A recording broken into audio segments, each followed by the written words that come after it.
உண்மையை சொல்ல வச்சுட்டா சிவகாமி அம்மா பின் வாங்கிடுவாங்க. போலீஸும் பவானிய தூக்கி உள்ள போட்டுரும்.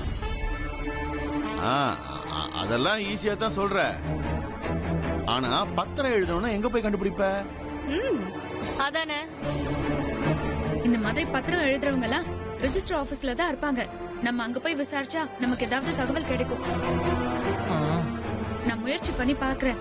மத்தவங்களும் அவங்களுக்கு தோன்றத யோசிங்க. முடிஞ்சா கொஞ்சம் பண்ணுங்கய்யா. Please sir.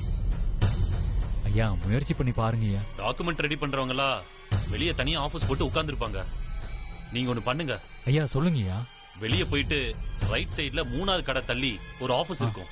அங்க தேவராஜன் ஒருத்தர் இருப்பாரு. அவர்கிட்ட கேட்டு பாருங்க. உங்களுக்கு தேவையான தகவல் அவர்கிட்ட கிடைக்கும். சரிங்க. Thank you sir.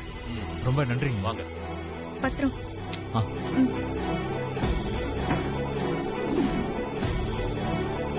என்ன முருகேசா இவ்வளவு யோசிக்கிற?